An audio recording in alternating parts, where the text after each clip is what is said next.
HOA fees across Florida are collapsing the market. In some condo buildings, residents are paying as much as $3,000 a month for just the HOA dues, and that's leading to a massive crash in the condo markets across the entire state. The place where you're seeing the worst of this trend is here in Cape Coral and over here in St. Pete, two of Florida's most popular snowbird destinations. And this isn't just a regular crash, it's an absolute freefall where a combination of factors is making condos essentially worthless liabilities, where in certain places prices could potentially go to zero in a phenomenon called condo financial inversion. By Zillow's own data, a typical St. Pete condo was worth around $271,000 in the 2022 peak. Today, that same condo is worth around $225,000, an 18% decline. In Cape Coral, this decline is even worse, coming in at negative 21%. At this point, you can already call this a crash, but the future will likely be much worse. Now, before I even get to the HOA and insurance problems, you can just analyze this simple graph to see how bad this is going to be.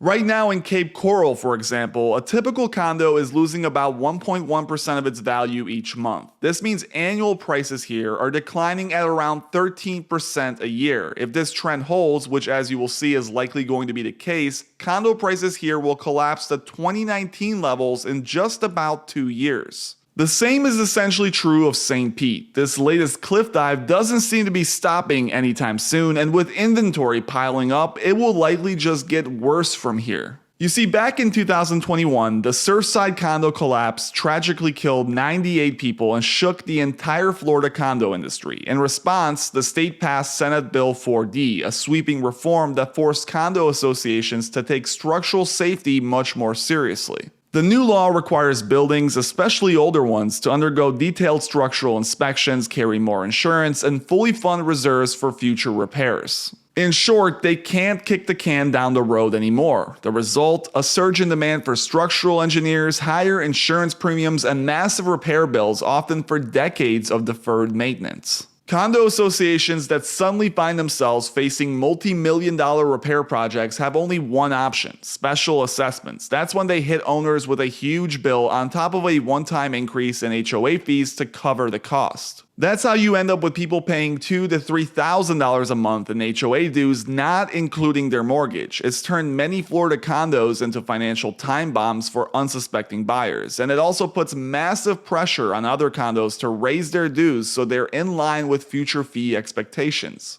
And all of this came at a time where the Florida condo market was already in the midst of a bubble. Prices had shot up to unreasonable levels following the pandemic, and most condos were already in a position where the values could freefall. Now, with demand in Florida cooling, an increase in hurricanes, a turn in the market, and this Senate bill, the condo market here is essentially in freefall. To show you a real-life example of this, look no further than the Regency Gardens in Orlando. These condos recently went through an HOA shock where the board passed a special assessment to make up for a $15 million shortage in its reserves, exactly what we were talking about earlier. The board demanded payments as high as $22,000 from each resident and an increase of 3x for its HOA fees. Previously, residents were paying around $300 a month, and these are not fancy condos. Most of them were bought under $100K in the pre-COVID era. This recent change means that most of these people cannot afford to live here anymore. They either have to sell or go bankrupt, and when there's a sudden surge of sellers, you already know what happens to prices.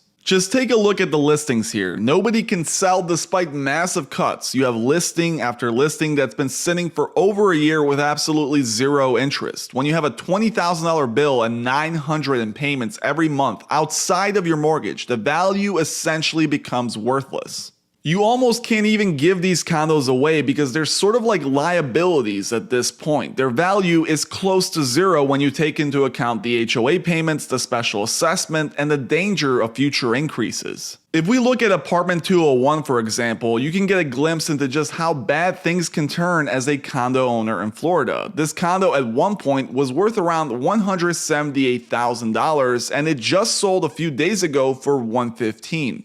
That's a 36% drop in value, and even this is pretty good considering the circumstances. I'm expecting a lot of these condos to sell for much less. I'm not sure if anyone is willing to pay $900 a month in perpetuity just for the HOA portion for a condo that is supposedly worth around $100K. That seems like a horrible deal, and this example is the type of market action that is rippling throughout the state, causing values to freefall. The price charts haven't really caught up to this movement just yet, and while there are clear signs of a crash in places like St. Pete and Cape Coral, this decline still has a long way to go. We all know inventory essentially predicts future prices, and the months of supply indicator is really the true predictor of the future. For condos, the inventory story is a disaster. It's probably one of the most underreported aspects of the market. For example, in Miami Beach, according to condo consultant Peter Zalewski, the months of supply is 15. That is far beyond anything we have seen since 2007 and may even exceed the levels we saw prior to the last big crash. For the entire southern portion of the state, the months of supply has hit 11.4 months, which is about 2 times the normal level. This stat is proof that something just isn't right and the Florida condo market is poised for massive problems in the next few years. And worst of all, this is coming at a time where inventory is rising throughout the nation. The entire housing market is feeling weakness, and the days of the post-2020 boom are about to be long gone. Just take a listen to Altos Research explain his most recent inventory data. We are not far from returning to what he calls inventory normalcy, and the whole shortage story is long gone. Okay, onto the supply side. So there are now 756,000 single-family homes unsold on the market around the country. That's 33% more than last year at this time, and it's up 1.6% for the week. That's not a huge jump for May. There are 11,000 more single-family homes on the market now than a week ago. Unsold inventory is steadily approaching the old normal levels that we used to have pre-pandemic. So there were only 11% more homes unsold on the market at this point in May 2018 than there are now, only 11% more. We're getting close. In this chart, each line is a year. The purple line for 2025 keeps climbing north to the old normal levels. Those are the lines at the top. The green line is 2018. 2018 was a rising interest rate year, and inventory rose also that year. And you can see the green line for 2018 finished with more homes unsold on the market than 2017 or 18. But in May, 2018 was the lowest level of recent pre-pandemic years. Inventory continues to build, even though sales are maybe inching higher. So inventory is building faster, and that's keeping a lid on prices. So essentially, we have a weakening overall housing market, an overinflated bubble in Florida, law changes that make condos essentially liabilities, and massive piles of inventory that nobody is looking to buy. If there's one place where the next crash is going to start, it's here in the condo markets in Florida, following a similar story to what happened in 2006. Up and down the coast, you are starting to see sellers finally realize the true value of their real estate. And finally, after years of denial, this is showing up in the charts. Thank you guys for watching. As always, please make sure you hit that like and subscribe button if you enjoyed it, and don't forget to leave a comment, especially if you're a condo buyer, seller, or owner in Florida.